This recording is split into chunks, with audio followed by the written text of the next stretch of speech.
Good evening, friends. Welcome back to another peaceful journey through the corridors of time, where history whispers its most curious secrets into the gentle darkness of night. Tonight, we'll drift into the marble halls and steaming baths of ancient Rome, where the pursuit of cleanliness took some rather unexpected turns. Dim your lights now, if you haven't already. Let the soft glow of your screen be the only companion as you settle deeper into your pillow. Pull that blanket up to your chin. Feel its weight settle across your shoulders like a warm embrace. Tonight's tale will carry you through 7 of the most peculiar hygiene habits practiced by our Roman ancestors, customs so strange they might make you grateful for your simple soap and toothbrush. Before we begin this gentle voyage, if this calm journey helps you unwind from the day's demands, if these whispered stories of the past help quiet your busy mind, tap that like button and consider subscribing only if it feels right. Only if these moments of historical tranquility bring you peace. Close your eyes now and let your breathing slow. Can you hear it? The distant echo of sandaled feet on marble floors, the gentle splash of water in ancient baths, the soft murmur of Latin conversations carried on a Mediterranean breeze. We're about to discover that even 2,000 years ago, people went to extraordinary lengths in their quest to stay clean and fresh, though their methods might leave us modern folk rather bewildered. Tonight, we'll meet patricians who gargled with substances that would horrify us today, citizens who shared intimate cleaning tools without a second thought, and emperors who bathed in liquids more precious than gold. Each story unfolds like a scroll, revealing the fascinating intersection of hygiene, superstition, and social status in the greatest empire the world had ever known. So breathe deeply, let your muscles relax, and prepare to be gently amazed by the curious ways our ancestors pursued cleanliness in an age of togas and triumph. Let me tell you about Marcus Flavius, a wealthy merchant who lived in a grand villa overlooking the Tiber River in the year 67 AD. Every morning, as the first rays of sun painted the Roman hills in shades of amber and gold, Marcus would begin his day with a ritual that would make any modern dentist faint dead away. He would reach for a small ceramic vessel, carefully pour its contents into his mouth, swish it around his teeth and gums with the dedication of a man performing a sacred duty, and then spit the liquid into a bronze basin held by his patient slave. What was this magical elixir that Marcus believed would keep his teeth white as marble and his breath fresh as mountain air? Urine, human urine, to be precise, and if he could afford it, the urine of young Portuguese women, which was considered the finest quality available in the Roman markets. I can almost hear you shifting uncomfortably in your bed right now, perhaps pulling your covers a little closer as your mind reels from this revelation. But stay with me, dear listener, as we explore this most peculiar chapter in the annals of dental hygiene. For there's a strange logic to this madness that speaks to the eternal human desire to be clean, fresh, and socially acceptable. The Romans, you see, had discovered through careful observation that urine possessed remarkable cleaning properties. They noticed how clothes soaked in urine came out whiter, how stubborn stains seemed to dissolve when treated with this readily available liquid. What they didn't understand, of course, was the science behind it, that urine contains ammonia, a powerful cleaning agent that can indeed break down organic matter and, in theory, remove plaque and staining from teeth. Picture, if you will, the morning marketplace in the Subura, Rome's bustling commercial district. The sun has barely crested the 7 hills, casting long shadows between the narrow streets lined with shops and stalls. The air carries the mingled scents of fresh bread, roasted nuts, exotic spices from distant provinces, and yes, the sharp, acrid smell of urine collected in large clay vessels. Merchants would call out their wares in melodious Latin, advertising the premium quality of their collected liquid gold.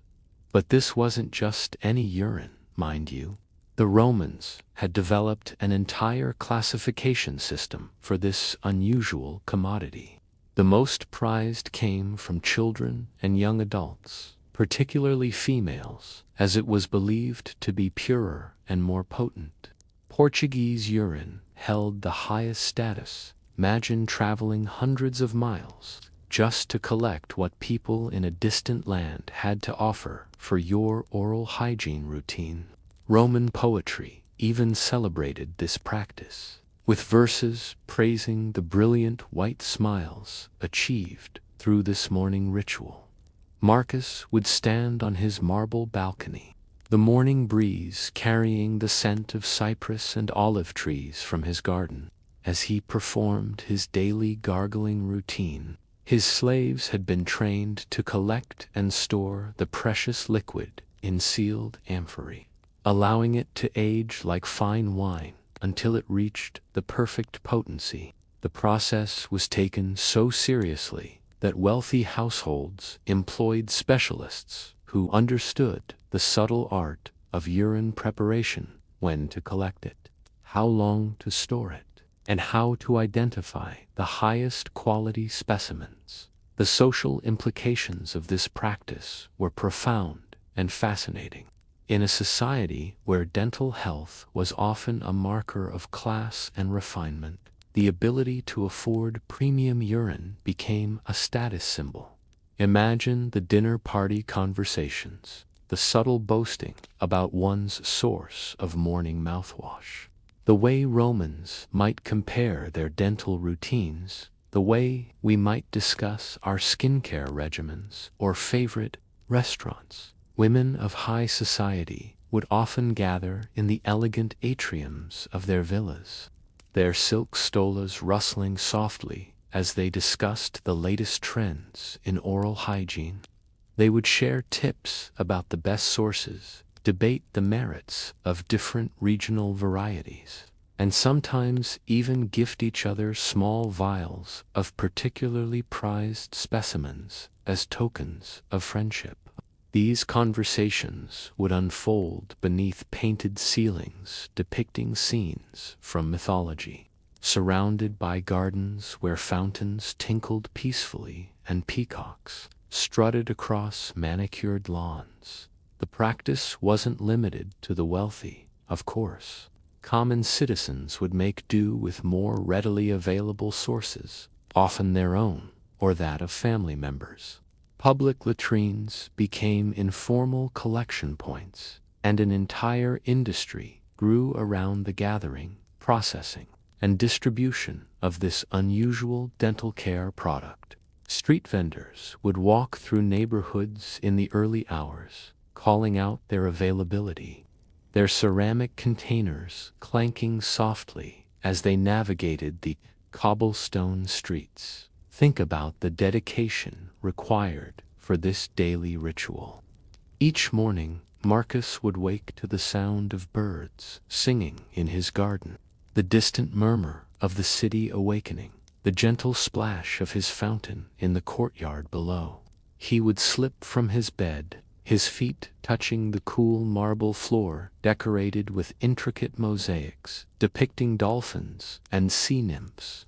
His morning routine would begin not with a simple brush and paste, but with this elaborate ceremony that connected him to what he believed was the height of sophisticated hygiene.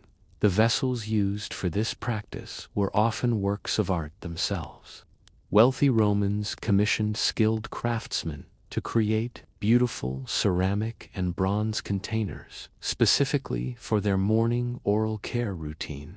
These vessels would be decorated with scenes from daily life, geometric patterns inspired by Greek art, or sometimes humorous depictions of the gods engaging in their own hygiene rituals. Archaeologists have uncovered examples of these containers throughout the former Roman Empire, each one telling its own story of this peculiar practice. But perhaps most fascinating of all was the genuine belief in its effectiveness. Romans didn't engage in this practice out of ignorance or desperation. They truly believed it worked, and in some ways they weren't entirely wrong. The ammonia content did provide some actual cleaning benefit, though of course they had no understanding of the chemical processes involved. They only knew that people who used this method often had cleaner, whiter teeth than those who didn't.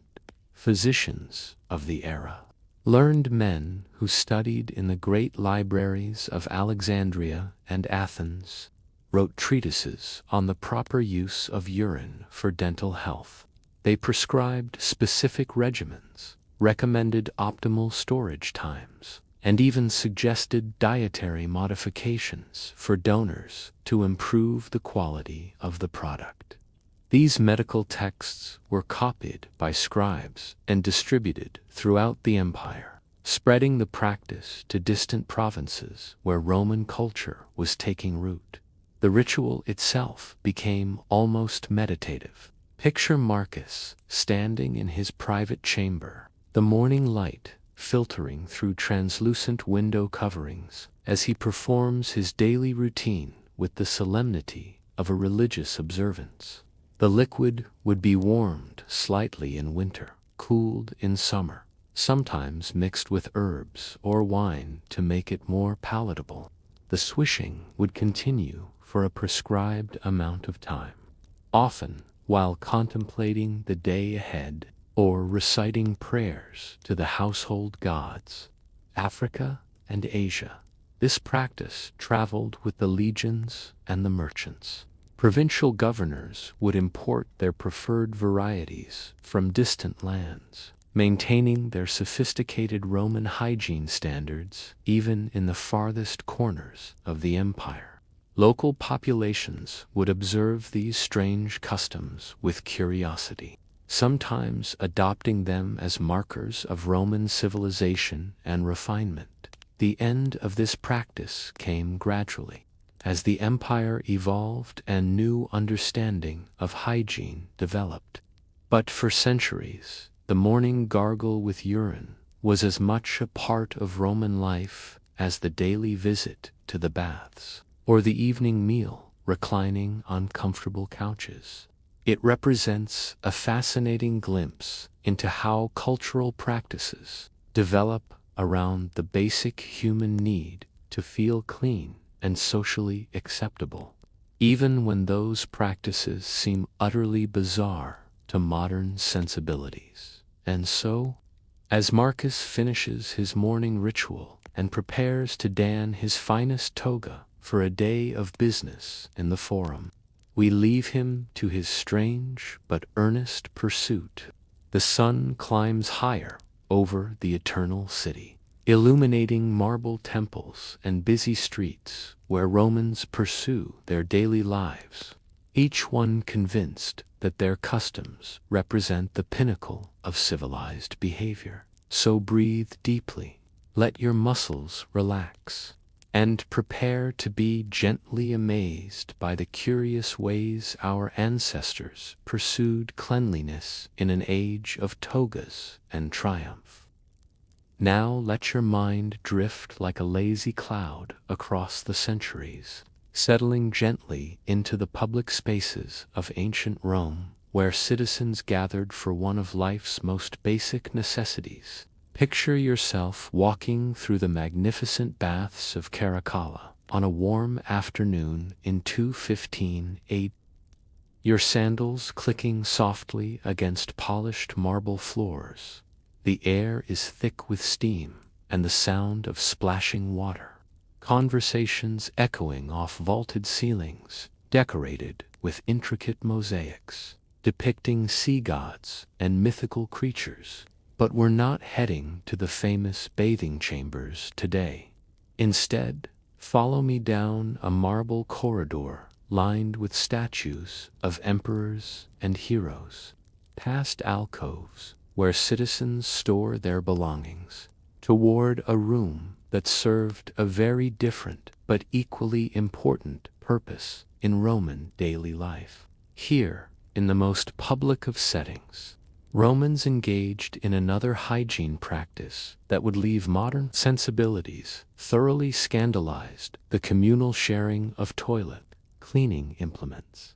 Let me introduce you to Gaius Cornelius, a senator's son who has just finished a leisurely lunch of honeyed wine, roasted peacock, and exotic fruits imported from Egypt. His stomach full and content, he makes his way to the public latrine, a magnificent room with marble seats arranged in a long row, each positioned over a channel through which fresh water flows continuously. The seats themselves are works of art, carved with decorative elements and polished to a smooth finish that speaks to Roman engineering prowess. But here's where our modern minds begin to reel with disbelief.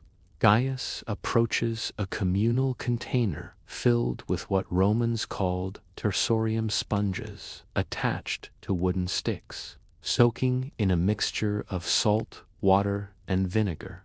These weren't personal items, you understand.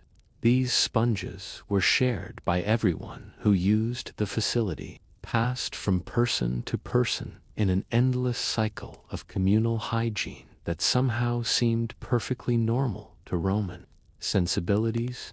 Imagine the scene more fully. The latrine itself is a marvel of Roman engineering, with its sophisticated plumbing system that brings fresh water from the aqueducts and carries waste away through carefully constructed sewers. The room is well lit by windows high in the walls, allowing natural light to illuminate the space where citizens conduct their business while engaging in casual conversation. The sound of flowing water creates a constant, soothing background noise, like a gentle stream running through a peaceful meadow. Romans treated these visits as social occasions. Picture Gaius settling onto his marble seat next to Marcus Aurelius Flavius, a merchant from Gaul, and Lucius Septimius, a retired centurion whose weathered hands speak of years campaigning along the Germanic frontier. They discuss the day's events in the forum, debate the merits of gladiators scheduled to fight in the upcoming games, share gossip about prominent families and their scandals. All the while, they're participating in this most private of acts, in the most public of ways, sharing cleaning implements without a moment's hesitation. The sponges themselves were carefully maintained by public slaves whose job it was to keep the tersorium clean and properly prepared. These attendants would replace the sponges regularly, ensure the salt water and vinegar solution remained fresh, and sometimes add aromatic herbs to make the experience more pleasant. The wooden handles were crafted from different types of wood depending on the status of the facility: olive wood for premium locations, simple pine for more basic public latrines. But why salt water and vinegar? You might wonder as you settle deeper into your warm bed. The Romans had discovered through trial and error that this combination provided the best cleaning and antiseptic properties available to them. Salt acted as a mild abrasive and antiseptic, while vinegar added additional cleaning power and helped control odors. The mixture would be changed regularly, sometimes multiple times per day in busy facilities, ensuring that the shared sponges remained as hygienic as possible under the circumstances. The social dynamics of this practice reveal fascinating aspects of Roman culture. Class distinctions that governed every other aspect of Roman life seemed to dissolve somewhat in these intimate spaces. Senators might find themselves seated next to freed slaves, wealthy merchants beside common laborers, all participating in the same communal hygiene ritual. Conversations would flow as freely as the water beneath their feet, creating unexpected moments of democratic interaction in an otherwise rigidly hierarchical society. Private homes of the wealthy often featured their own versions of these facilities. But even there, the communal sponge tradition persisted. Household members and guests would share the same cleaning implements, though these were typically of higher quality, softer sponges, more elegant wooden handles, perhaps stored in decorative containers made of bronze or silver. The cleaning solution might be enhanced with expensive imported herbs or oils, turning even this most basic human function into an expression of wealth and refinement. Women had their own sections in public facilities, but they participated in the same communal sponge tradition. Picture Livia Drusilla, wife of a prominent senator, gracefully managing her elegant stola as she engages in conversation with other high-born ladies about upcoming festivals, family, marriages, or the latest fashions from Alexandria. Even in these segregated spaces, the shared cleaning implements created bonds of common experience that transcended individual privacy. The technical aspects of sponge sharing were more sophisticated than you might imagine. Different facilities developed their own protocols. Some required users to rinse the sponge thoroughly before and after use. Others employed attendants who would clean each implement between users. The most luxurious establishments might have multiple sets of sponges, allowing for rotation and more thorough cleaning between uses. Archaeological evidence of this practice has been found throughout the former Roman Empire, from Britain to North Africa, from Spain to the Middle East. Excavations at Pompeii revealed remarkably preserved public latrines, complete with the channels where these communal sponges would have been stored. The volcanic ash that preserved so much of daily Roman life allows us to see exactly how these facilities functioned, down to the smallest details of their construction and operation. Religious and superstitious beliefs also played a role in this practice. Some Romans believed that sharing these implements created spiritual bonds between citizens, that the communal nature of the act reinforced social cohesion and mutual responsibility. Certain religious festivals included ceremonial cleaning of public sponges, blessing them for the health and prosperity of the community. Priests would sometimes oversee the replacement of old sponges with new ones, treating the occasion as a ritual renewal of civic hygiene. The economic implications were significant as well. An entire industry grew around the collection, preparation, and maintenance of these sponges. Divers would harvest natural sponges from the Mediterranean Sea, careful to select specimens of the right size and texture. Craftsmen would prepare the wooden handles, sometimes carving decorative elements or marking them with symbols indicating their place of origin. The salt and vinegar solution required constant preparation and replacement, creating jobs for attendants and suppliers throughout the empire. Medical practitioners of the era wrote extensively about the proper use of communal sponges, prescribing specific techniques and frequencies of use.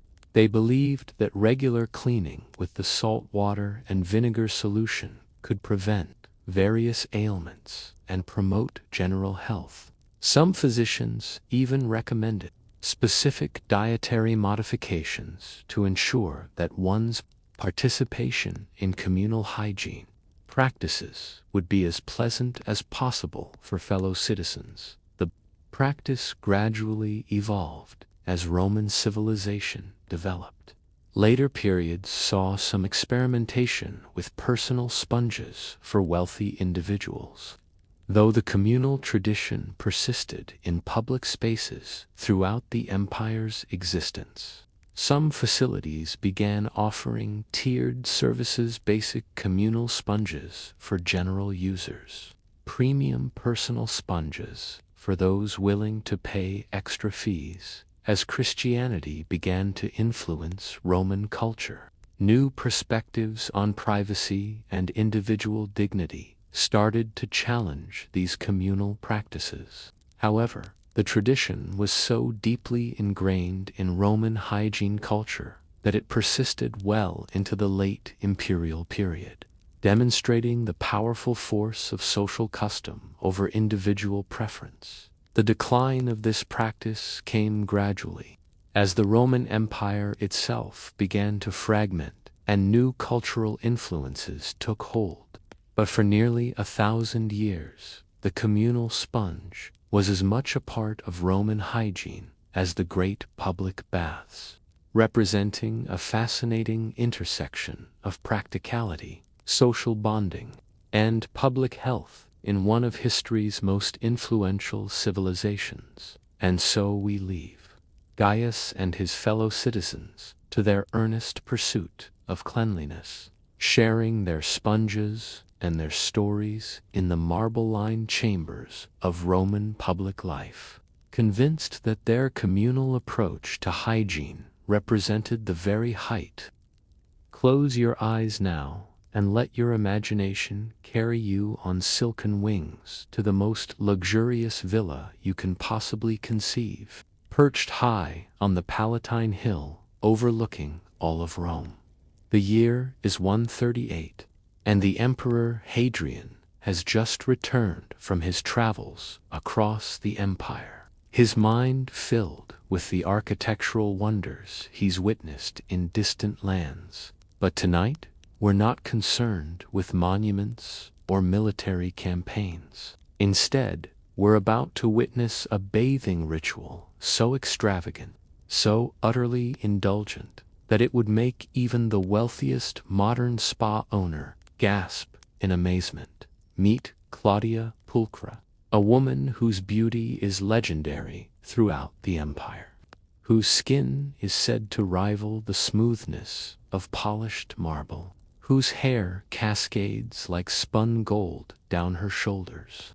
She is the wife of one of Rome's most successful wine merchants, a man whose ships carry the finest vintages from Gaul, Spain, and the Greek islands to the tables of emperors and senators. Tonight, Claudia prepares for what she considers the most important part of her elaborate beauty regimena: bath not in water, but in wine. The scene unfolds in her private bath chamber, a room that rivals the grandest temples in its opulence. The floors are inlaid with precious stones, while the walls are decorated with frescoes showing gardens of paradise where mythical nymphs dance among flowering vines. Steam rises from a series of pools, each one filled with a different liquid designed to enhance beauty, health, and sensual pleasure. Claudia's slaves have spent the entire afternoon preparing tonight's bath. They've heated amphora after amphora of Falernian wine, the most prized vintage in the Roman world. Its deep ruby color catching the light from dozens of oil lamps that flicker like earthbound stars around the chamber. The wine has been warmed to precisely the right temperature. tested repeatedly by the chief bath attendant, a Greek woman named Sophia, who was trained in the beauty secrets of Cleopatra's court. But wine is only the beginning of tonight's indulgence. Watch as the slaves carefully pour oils imported from the farthest reaches of the empire into the warm wine. There's precious nard oil from the Himalayas, its exotic fragrance said to drive men mad with desire. Cedar oil from Lebanon mingles with rose oil from Damascus, creating a bouquet so intoxicating that simply breathing the air in this chamber could leave one feeling dizzy with pleasure. Myrrh from Somalia and frankincense from Arabia complete the mixture, their resinous scents adding depth and mystery to the already complex aromatic symphony. The cost of this single bath could feed a common Roman family for an entire year.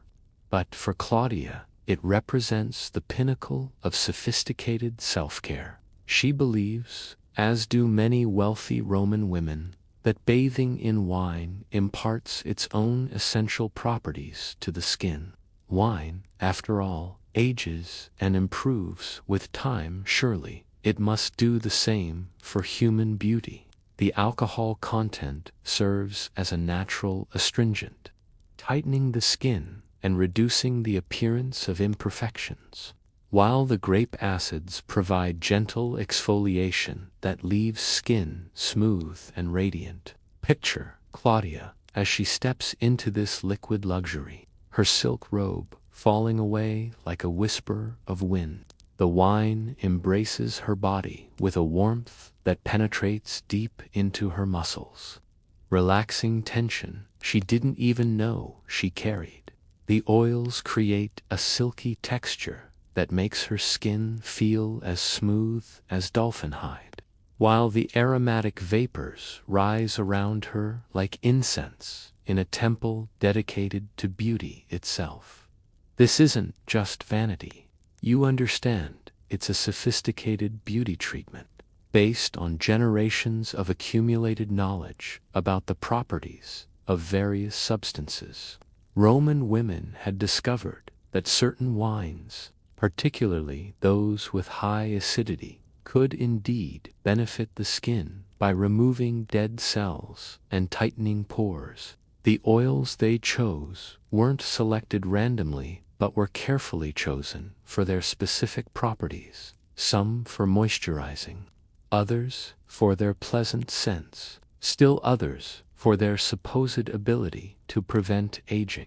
The ritual extends far beyond the simple act of bathing. As Claudia soaks in her wine bath, her attendants massage her shoulders and neck with more exotic oils, their skilled hands working out the tensions of Roman high society life, the stress of managing a large household, the pressure of maintaining social connections, the constant vigilance required to navigate the dangerous waters of imperial politics.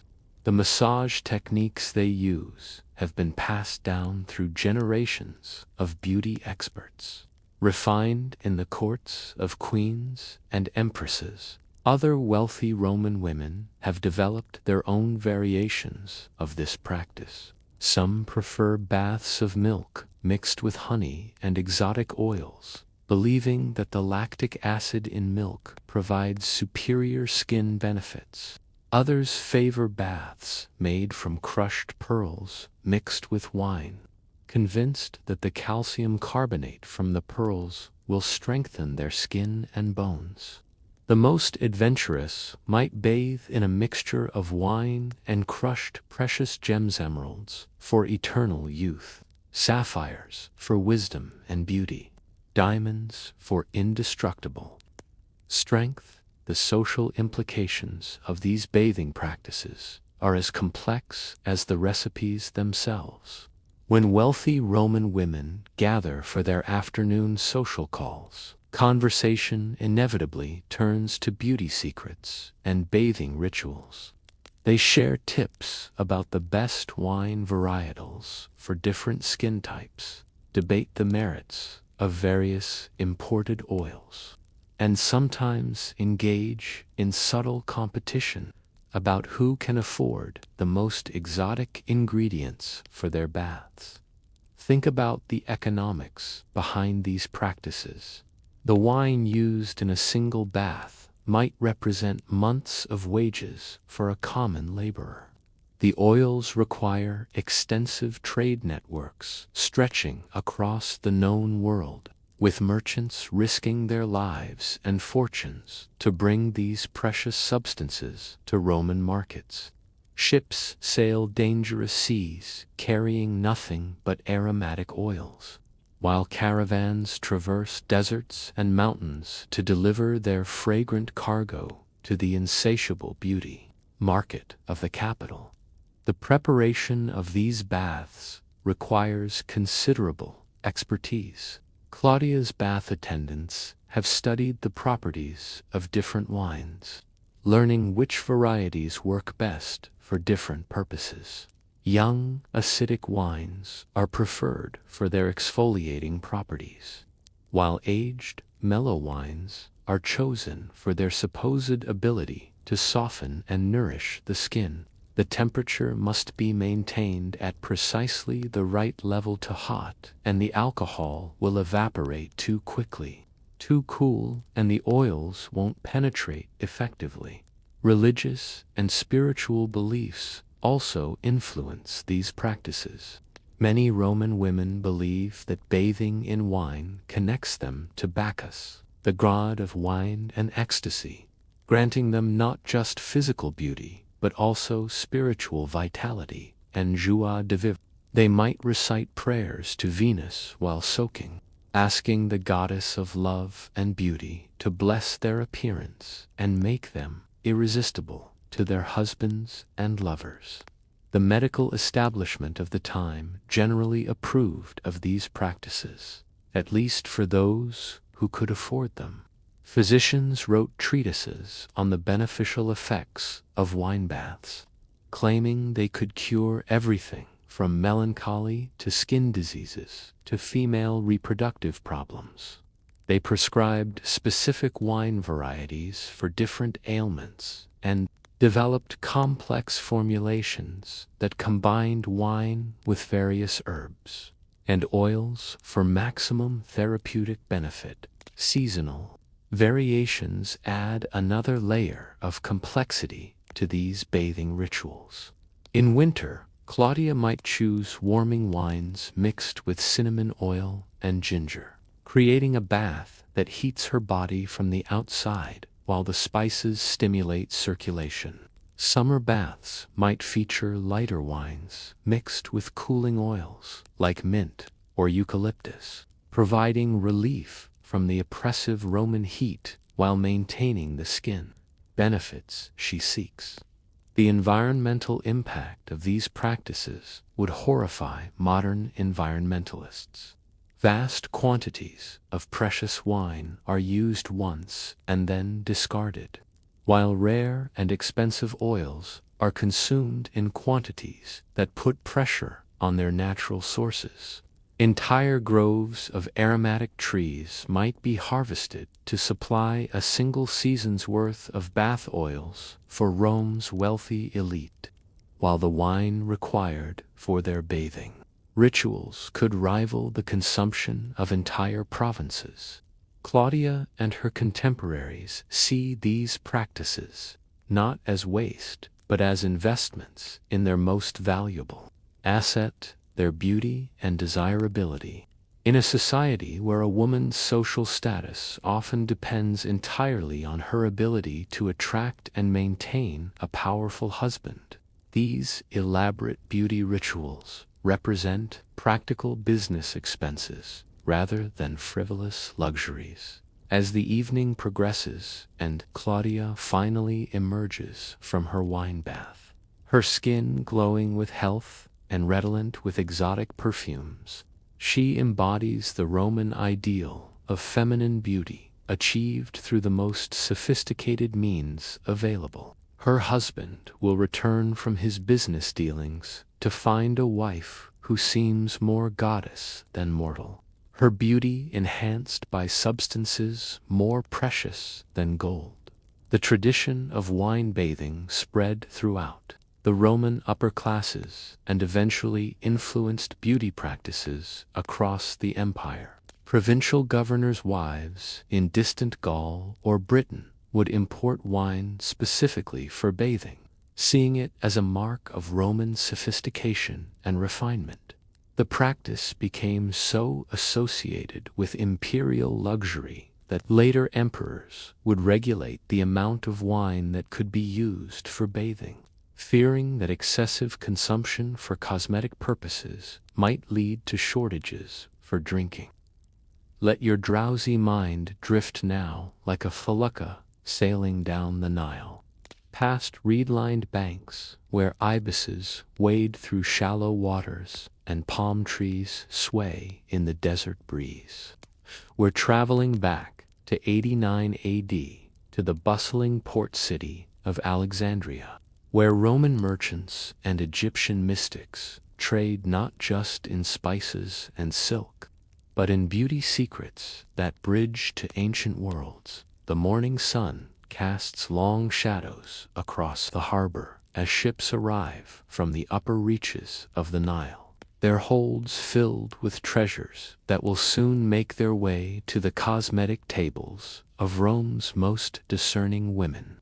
Among these precious cargoes, carefully packed in sealed containers and guarded as jealously as gold, lies one of the most peculiar beauty treatments ever devised by human ingenuity: crocodile dung, aged to perfection and ready to be transformed into face masks for the empire's elite. Meet Antonia Cecilia, a Roman matron whose husband serves as Alexandria's port administrator. She has spent the morning in the marble-columned atrium of their villa, receiving visits from local merchants who bring her samples of the latest beauty innovations discovered in the mysterious depths of Egyptian culture. Her Greek cosmetic specialist, a learned woman named Demetria, who claims descent from Cleopatra's own beauty advisors, has just presented her with a small alabaster jar containing what appears to be finely ground clay mixed with aromatic oils. But this is no ordinary clay, dear listener. This precious substance has been harvested from the banks of the Nile, where sacred crocodiles bask in the sun and leave behind deposits that Egyptian priests have declared to possess miraculous properties for human skin. The dung has been aged in underground chambers for exactly 7 months, a process that Egyptian tradition claims transforms its basic properties into something approaching the divine essence of the river gods themselves. The preparation of this unusual face mask is a ritual that would impress even the most elaborate modern spa treatment. Picture Antonia reclining on a couch carved from cedar wood and inlaid with ivory, while Demetria carefully mixes the aged crocodile dung with honey imported from Mount Hymettus in Greece, rosewater distilled from Damascus roses, and powdered pearls ground so fine they feel like silk between the fingers. The scientific rationale behind this practice, though unknown to the Romans and Egyptians, actually contains elements of sound reasoning. Crocodile dung, properly aged and processed, is rich in phosphates and other minerals that can indeed provide some benefit to human skin. The aging process reduces harmful bacteria while concentrating beneficial compounds, creating a substance that functions as a mild exfoliant and mineral supplement for the complexion. But the Romans and Egyptians knew nothing of chemistry or bacteriology. Their belief in this treatment stemmed from more mystical reasoning. Crocodiles were sacred animals, associated with the Nile's life-giving powers, creatures that could live both in water and on land, bridging the gap between different worlds, just as the beauty treatment was supposed to bridge the gap between mortal and divine beauty.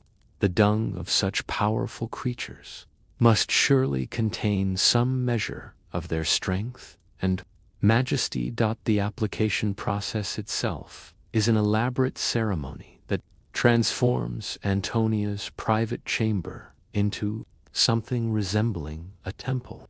Incense burners fill the air with frankincense and myrrh, while oil lamps cast flickering light across walls decorated with scenes of the Nile and its sacred animals. Demetria chants softly in Egyptian as she applies the aromatic paste to Antonia's face, her words supposedly calling upon the blessings of Isis and Hathor, goddesses of beauty and fertility. The mask must remain on the skin for precisely 1 hour, during which time Antonia lies perfectly still while her attendants fan her with ostrich feathers and plays soft melodies on a water organ imported from Rhodes. The room temperature is carefully maintained to ensure the mask neither dries too quickly nor remains too moist, a delicate balance that requires constant attention from the beauty specialists. Other wealthy Roman women have adopted variations of this Egyptian practice, each adding their own refinements to the basic formula. Some mix the crocodile dung with wine instead of rosewater, believing that the combination of sacred Egyptian wisdom and Roman sophistication will produce superior results. Others add crushed gemstones or exotic spices, turning their faces into canvases for the most expensive cosmetic treatments money can buy. The procurement of crocodile dung itself has become a specialized industry. Professional collectors travel to specific locations along the Nile where particularly sacred crocodiles are known to frequent, gathering their deposits with ceremonial tools and storing them in blessed containers. The aging process takes place in carefully controlled environments, often in underground chambers beneath temples, where priests monitor the transformation and perform protective rituals. The social dynamics surrounding this practice reveal fascinating aspects of Roman-Egyptian cultural fusion. Roman women who use crocodile dung face masks see themselves as sophisticated cosmopolitan citizens who have access to the most exotic beauty secrets from across the empire. They host parties where friends gather to share these unusual treatments, creating intimate bonding experiences around their pursuit of extraordinary beauty. Medical professionals of the era had mixed opinions about these practices. Some Egyptian physicians, trained in the ancient medical traditions of the pharaohs, prescribed crocodile dung treatments for various skin conditions and claimed they could cure everything from wrinkles to age spots to complexion problems. Roman doctors, influenced by Greek medical theory, were more skeptical but generally tolerated the practice as harmless luxury rather than legitimate medical treatment. The religious implications of using crocodile dung for beauty purposes add another layer of complexity to this practice. In Egyptian theology, crocodiles were associated with several powerful deities, and using their bodily products required proper respect and ritual observance. Roman women who participated in these treatments often adopted Egyptian religious practices as well, making offerings to Isis and wearing amulets blessed by Egyptian priests. The economic impact of the crocodile dung beauty trade was surprisingly significant. Specialized merchants developed trade routes specifically for transporting these unusual cosmetic ingredients from Egypt to Rome and other major cities throughout the empire. The prices commanded by high quality, properly aged crocodile dung rivaled those of precious metals, creating wealth for Egyptian collectors and Roman importers alike. Quality control in this unusual market required considerable expertise. Experienced beauty specialists could distinguish between dung from different crocodile populations, identifying which specimens would produce the most effective face masks. They developed elaborate testing procedures, examining color, texture, scent, and even taste to determine the optimal aging and preparation methods for different types of crocodile deposits. The preparation facilities for these treatments resembled small factories dedicated to luxury cosmetics. In Alexandria, entire neighborhoods were devoted to processing and preparing crocodile dung for export to Roman markets. Skilled artisans would clean, age, grind, and blend the raw materials with various additives, creating finished products that met the exacting standards of wealthy Roman consumers. Seasonal variations affected both the quality and availability of crocodile dung for cosmetic purposes. The best specimens were said to come from crocodiles during the Nile's flood season, when the sacred animals were most active and their diet was richest in the nutrients that supposedly enhanced the beauty benefits of their dung. This created a cyclical market where prices fluctuated dramatically based on seasonal availability. The psychological effects of these treatments were perhaps as important as any physical benefits. Roman women who could afford crocodile dung face masks felt connected to the ancient wisdom of Egypt, participating in beauty rituals that they believed had been used by legendary figures like Cleopatra and Nefertiti. This sense of historical continuity and exotic sophistication boosted their confidence and social status. Alternative formulations developed as the practice spread throughout the empire. Some regions substituted local animal dung from creatures considered sacred, or powerful lion dung in North Africa, elephant dung in Syria, or even domestic animal waste treated with special herbs and aging processes. Each variation claimed unique benefits and attracted devoted followers who swore by their preferred formulation. The decline of crocodile dung beauty treatments came gradually as Roman tastes evolved and new beauty innovations captured the attention of fashion-conscious women. However, the practice persisted in some form throughout the imperial period, testament to the enduring appeal of exotic beauty treatments and the human willingness to try almost anything in pursuit of enhanced appearance. As we leave Antonia to her contemplative hour with her crocodile dung face mask, the afternoon sun streaming through her villa's windows, and the sounds of Alexandria's busy harbor drifting in on the Mediterranean breeze, we can appreciate the lengths to which our ancestors went in their eternal quest for beauty and youth, even when those lengths involved the most unlikely and unusual substances imaginable.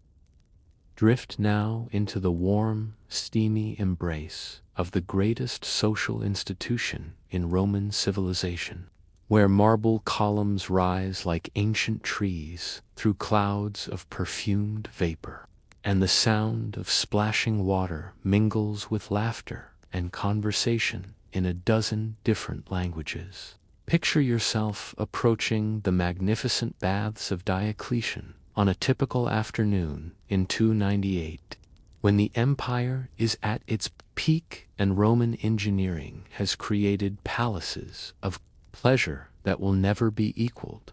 In their grandeur and sophistication, the building itself defies imagination, covering 32 acres, accommodating 3,000 bathers simultaneously, featuring libraries, gardens, sports facilities, and social areas that rival the greatest palaces ever constructed. But we're not here today to marvel at architecture, magnificent though it may be. Instead, we're about to explore one of the most remarkable aspects of Roman hygiene culture: the complete abandonment of personal modesty in pursuit of cleanliness and social connection. Meet Quintus Fabius Maximus, a successful lawyer from a prominent patrician family, and his wife, whose beauty and intelligence have made her one of Rome's most sought-after hostesses. They arrive at the baths in their private litter, carried by 8 matched Nubian slaves, through streets lined with cheering citizens who recognize their wealth and status. But once they pass through the magnificent bronze doors of the bath complex, social distinctions begin to blur in ways that would seem impossible anywhere else in rigidly hierarchical Roman society. The process begins in the apoditerium, the changing room, where Romans of every social class strip away not just their clothing, but many of the barriers that separate them in the outside world. Watch as Julia carefully removes her silk stola, her golden jewelry, her elaborately arranged hair ornaments, while her female attendants fold each garment with the reverence due to precious relics. Nearby, the wife of a successful merchant removes her own finery, while across the room, a freed woman who has earned enough money to afford the bathist's entrance fee prepares for the same ritual of exposure. But this isn't simply about nudity, it's about a complete transformation of social interaction that occurs when the normal markers of status and identity are literally stripped away. Picture the scene as Julia makes her way into the women's section of the caldarium, the hot room where temperatures reach levels that would challenge even modern sauna enthusiasts. The air is so thick with steam that it's impossible to see more than a few feet in any direction, creating an otherworldly atmosphere where bodies appear and disappear like spirits in a mythical underworld. The bathing process itself is a social choreography that has been refined over centuries of Roman civilization. Julia settles onto a marble bench beside women she has never met, their naked bodies glistening with perspiration and scented oils, their conversations flowing as freely as the water from the elaborate fountain systems that feed the various pools. Class distinctions that govern every other aspect of Roman life seem to evaporate in the steam-filled air. Consider the intimacy of this experience. Roman women who would never dream of revealing personal details to strangers in normal social settings find themselves sharing their deepest concerns, their family problems, their romantic difficulties with complete strangers whose naked vulnerability matches their own. The heat and steam create a kind of temporary madness, a suspension of normal social rules that allows for unprecedented honesty and connection. The men's section operates under similar principles, but with its own unique dynamics. Quintus finds himself in the tepidarium, the warm room where Romans gradually adjust their body temperature, while engaging in the kind of political and business discussions that shape the empire's future. Senators debate policy, while their naked bodies are massaged by skilled slaves. Merchants negotiate deals while soaking in pools of perfectly heated water.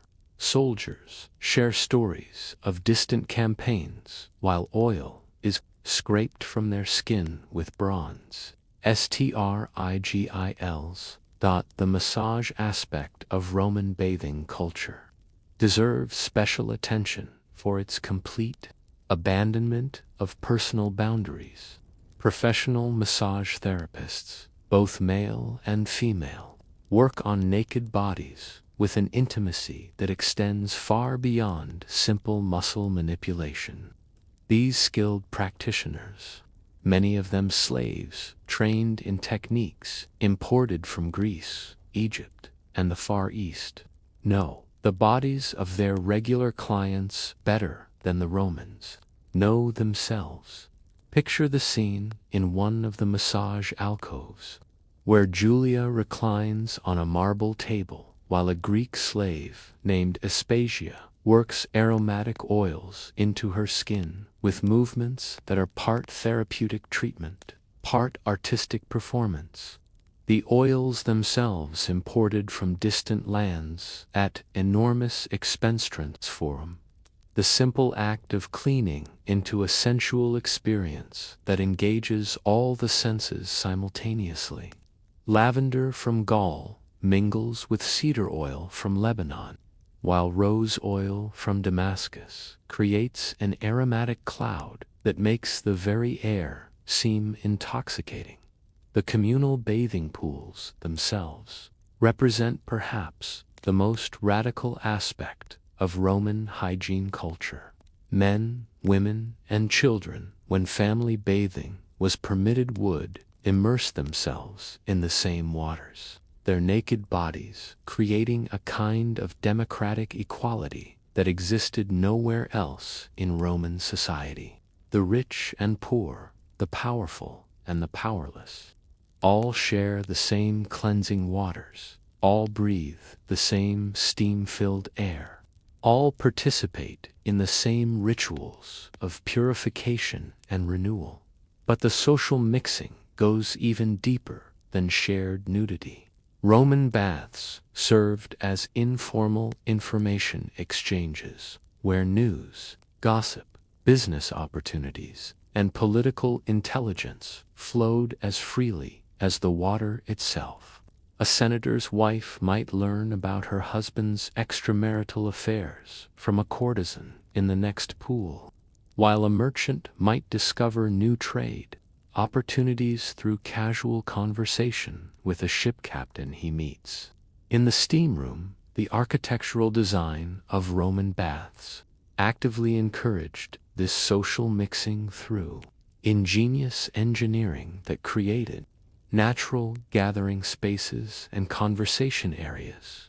Curved benches positioned around fountains became informal amphitheaters where bathers could engage in group discussions, while intimate alcoves provided spaces for more private conversations between newfound friends or potential lovers. The time commitment required for proper Roman bathing, often 3 to 4 hours, for a complete cycle through all the different rooms and treatments, meant that these social connections had time to develop and deepen. Romans didn't rush through their bathing experience. They luxuriated in it, savoring both the physical pleasures and the social opportunities it provided. Professional entertainers often performed in the larger bath complexes, adding another layer of shared experience to the communal bathing culture. Naked or nearly naked musicians, dancers, and storytellers would perform for audiences of equally unclothed bathers, creating theatrical experiences where the line between performer and audience became delightfully blurred. The religious aspects of Roman bathing culture added spiritual dimensions to the physical and social experience. Many bath complexes included shrines to various deities associated with water, health, and purification, where naked bathers would make offerings and recite prayers for continued health and beauty. These religious observances, conducted in states of complete physical vulnerability, created bonds of shared spirituality that transcended normal social boundaries. Food and drink played important roles in bath culture as well. Romans would consume elaborate meals while soaking in heated pools, their naked bodies relaxing in warm water, while slaves served delicacies on floating trays. Wine flowed freely, loosening tongues and inhibitions even further, creating an atmosphere of hedonistic abandon that represented the very pinnacle of Roman civilization's pursuit of pleasure. The medical aspects of communal bathing were taken very seriously by Roman physicians, who prescribed specific bathing regimens for various ailments and conditions. Naked patients would be examined by doctors in the bath environment, their bodies assessed for health problems while they soaked in therapeutic waters or received specialized treatments from trained attendants. The erotic undertones of Roman bath culture were impossible to ignore, though they were regulated by complex social codes that varied depending on the specific bathhouse and the time of day. Mixed-gender bathing was alternately encouraged and forbidden by different emperors, creating a constantly shifting the landscape of sexual possibility and social tension that added excitement to the bathing experience. Professional bath attendants developed specialized skills in managing the complex social dynamics of communal nudity. These individuals often freed slaves who had earned positions of considerable responsibility, understood how to maintain order and decorum in environments where normal social rules were suspended, ensuring that the pleasure and relaxation of bathing wasn't disrupted by inappropriate behavior. As we leave Julia and Quintus to their hours of naked socializing in the steamy halls of Roman bath culture, surrounded by fellow citizens from every walk of life, united in their pursuit of cleanliness and pleasure, we can appreciate the radical nature of this ancient institution that managed to combine personal hygiene with democratic social interaction in ways that modern civilization has never quite managed to recreate. Drift now into the warm, steamy embrace of the greatest social institution in Roman civilization, where marble columns rise like ancient trees through clouds of perfumed vapor, and the sound of splashing water mingles with laughter and conversation in a dozen different languages. Picture yourself approaching the magnificent baths of Diocletian on a typical afternoon in 298, when the empire is at its peak and Roman engineering has created palaces of pleasure that will never be equaled. In their grandeur and sophistication, the building itself defies imagination, covering 32 acres, accommodating 3,000 bathers simultaneously, featuring libraries, gardens, sports facilities, and social areas that rival the greatest palaces ever constructed.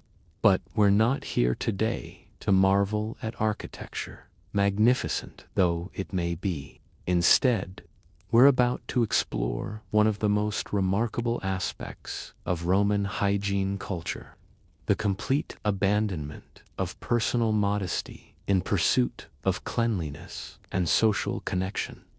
Meet Quintus Fabius Maximus, a successful lawyer from a prominent patrician family, and his wife, whose beauty and intelligence have made her one of Rome's most sought-after hostesses.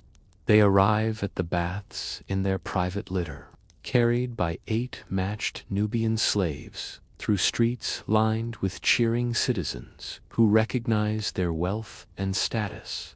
But once they pass through the magnificent bronze doors of the bath complex, social distinctions begin to blur in ways that would seem impossible anywhere else in rigidly hierarchical Roman society. The process begins in the apoditerium, the changing room, where Romans of every social class strip away not just their clothing, but many of the barriers that separate them in the outside world. Watch as Julia carefully removes her silk stola, her golden jewelry, her elaborately arranged hair ornaments, while her female attendants fold each garment with the reverence due to precious relics. Nearby, the wife of a successful merchant removes her own finery, while across the room, a freed woman who has earned enough money to afford the bathist's entrance fee prepares for the same ritual of exposure. But this isn't simply about nudity, it's about a complete transformation of social interaction that occurs when the normal markers of status and identity are literally stripped away. Picture the scene as Julia makes her way into the women's section of the caldarium, the hot room where temperatures reach levels that would challenge even modern sauna enthusiasts. The air is so thick with steam that it's impossible to see more than a few feet in any direction, creating an otherworldly atmosphere where bodies appear and disappear like spirits in a mythical underworld.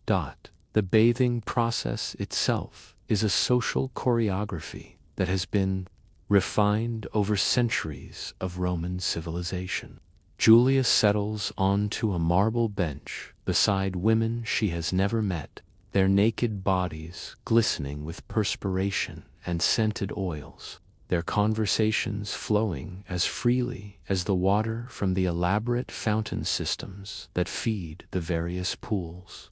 Class distinctions that govern every other aspect of Roman life seem to evaporate in the steam-filled air. Consider the intimacy of this experience.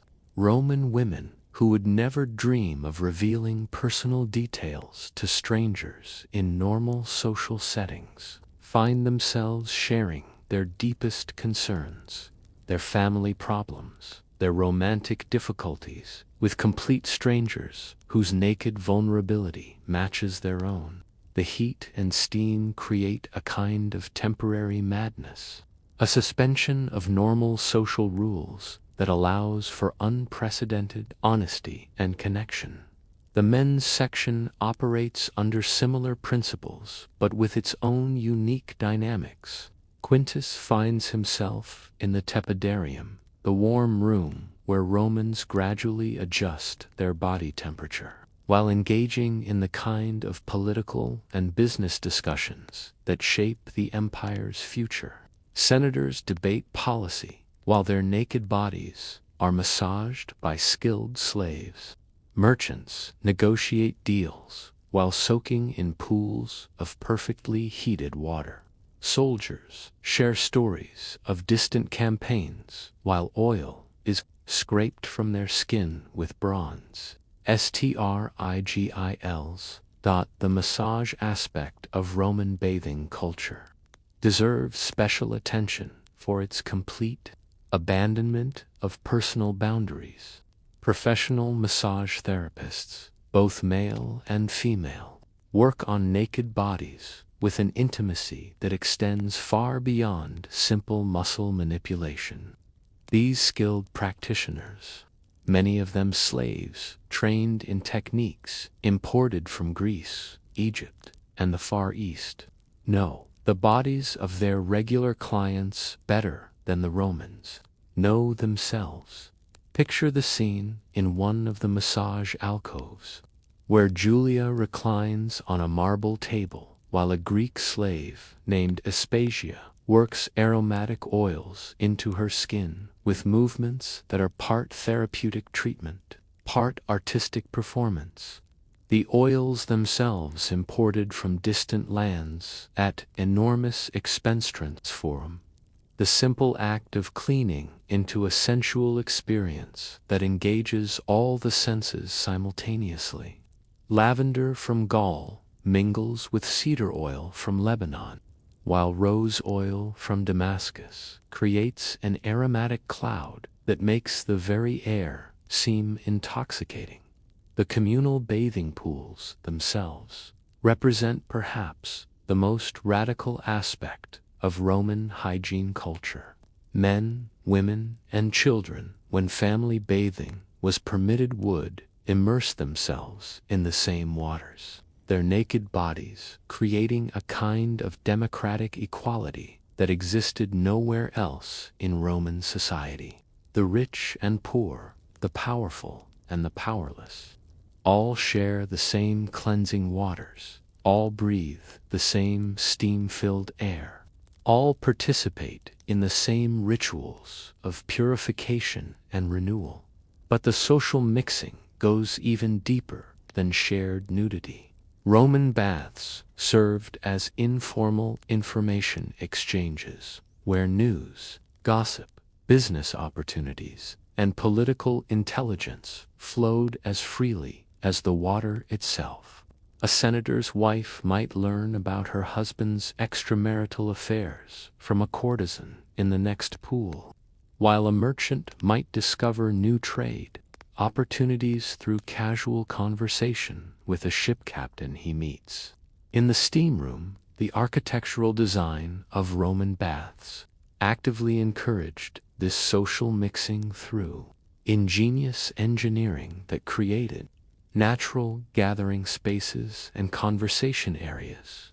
Curved benches positioned around fountains became informal amphitheaters where bathers could engage in group discussions, while intimate alcoves provided spaces for more private conversations between newfound friends or potential lovers. The time commitment required for proper Roman bathing, often 3 to 4 hours, for a complete cycle through all the different rooms and treatments, meant that these social connections had time to develop and deepen.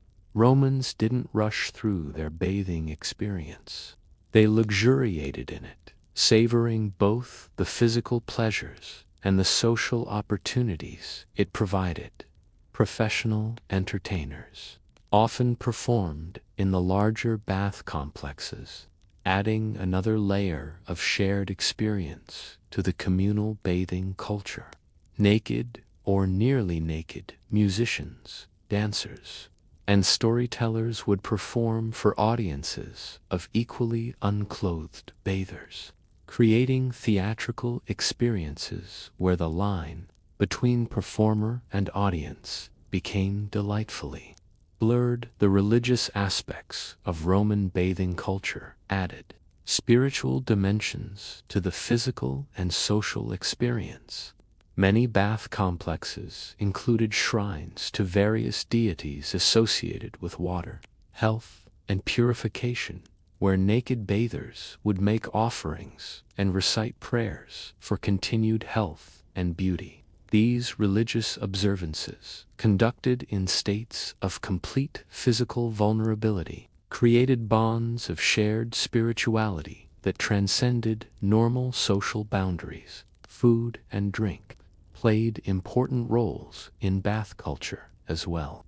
Romans would consume elaborate meals while soaking in heated pools, their naked bodies relaxing in warm water, while slaves served delicacies on floating trays.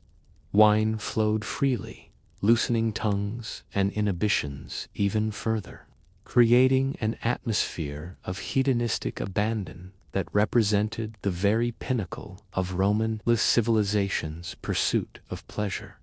The medical aspects of communal bathing were taken very seriously by Roman physicians, who prescribed specific bathing regimens for various ailments and conditions.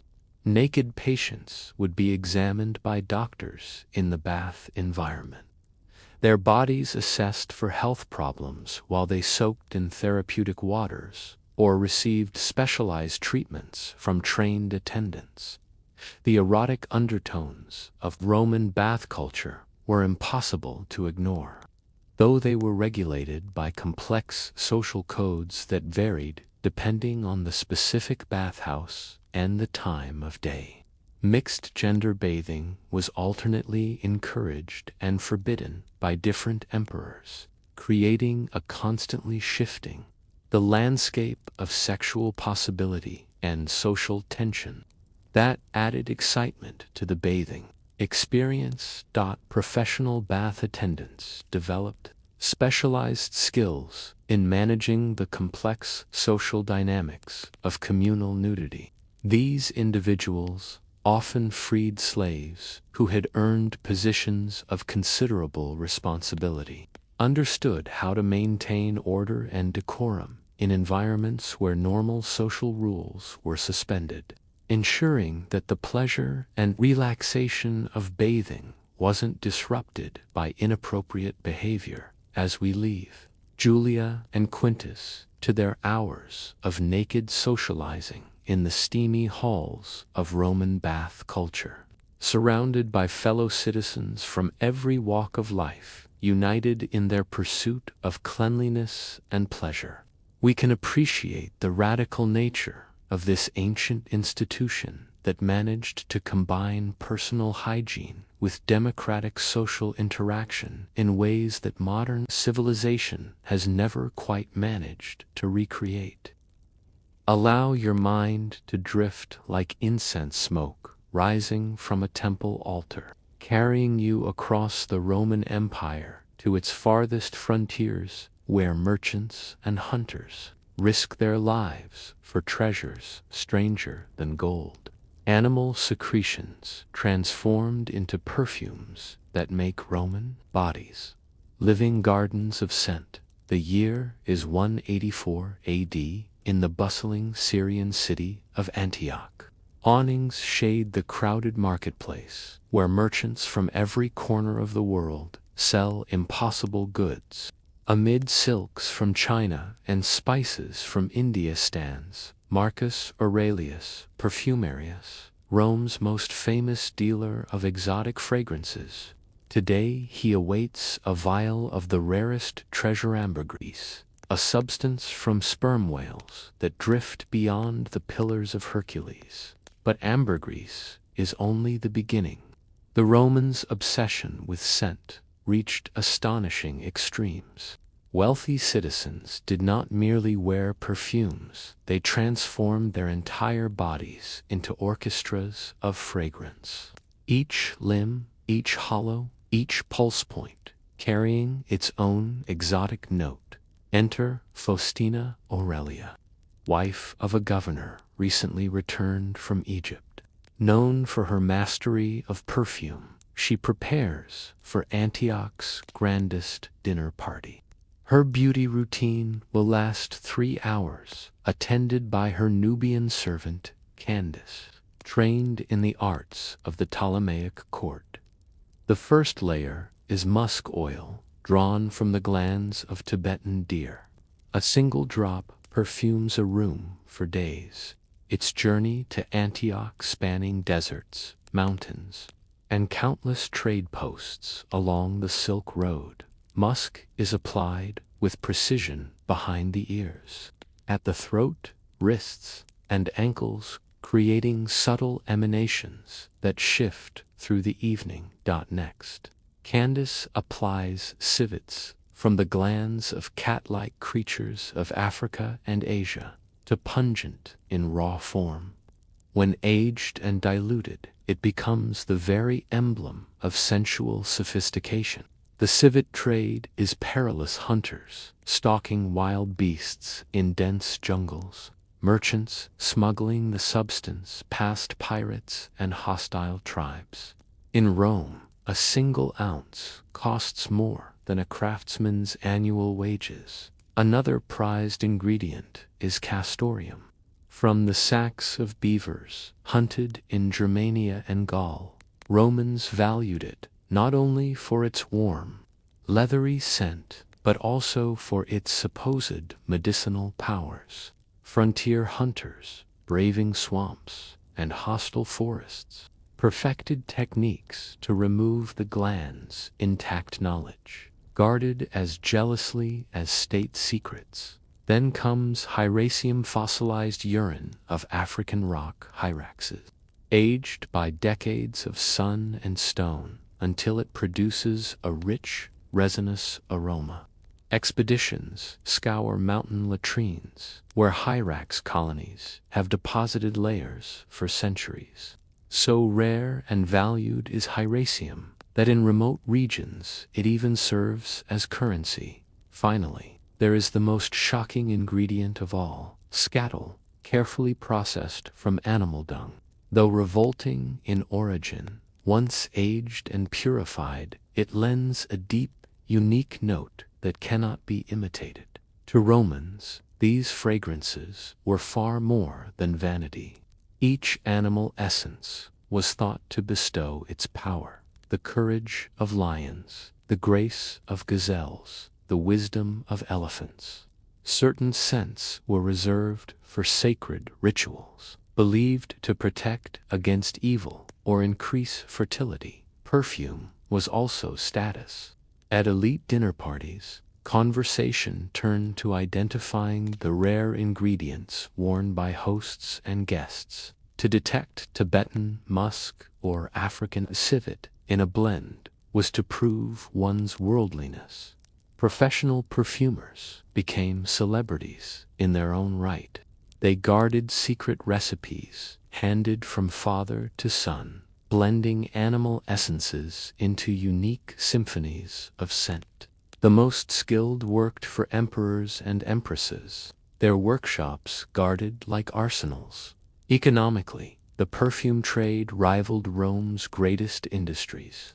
Pirates hunted ships carrying aromatic cargo, while caravans needed armed escorts.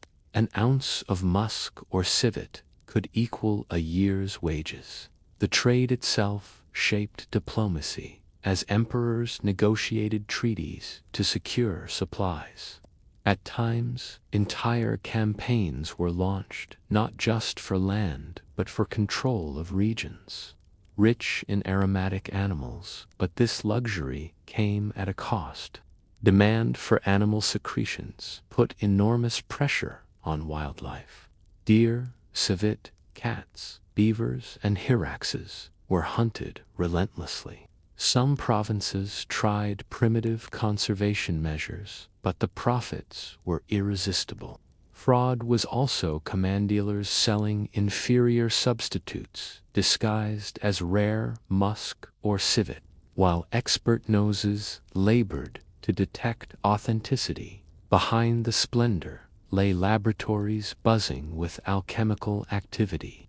Teams of specialists aged, diluted, and blended ingredients in secret workshops. Quality control demanded lifetimes of training. A single wrong proportion could turn a fortune's worth of musk into a nauseating failure. As twilight descends on Antioch, Faustina Aurelia is ready. Her body now carries layers of scent from half the known world: Tibetan musk, African civet, Gallic castoreum, African hyraceum, and the faint undertone of Entering the banquet hall, she radiates an invisible aura, her perfume drifting ahead like a herald of her presence. The dinner party will be remembered, not just for its delicacies and music, but for the sensory wonder of its guests, each transformed into a living embodiment of Rome's reach and wealth. In the flickering lamplight, amid laughter and murmured Latin, Faustina embodies the empire itself, an empire that stretches across continents, gathers the rarest substances from beasts, both noble and humble, and distills them into luxury. Thus ends our journey into the strange hygiene of Rome, where beauty and scent were pursued with fearless imagination. From gargling with urine in the morning to anointing themselves with whale, deer, and beaver extracts by night. The Romans created rituals, both astonishing and unsettling. May these tales carry you gently into sleep, where perhaps you walk marble halls perfumed with frankincense and roses, hear fountains splash, and breathe the mingled scents of civilizations long gone. Until we meet again, may your dreams be filled with fragrant gardens and the quiet wisdom of the past. Sleep well.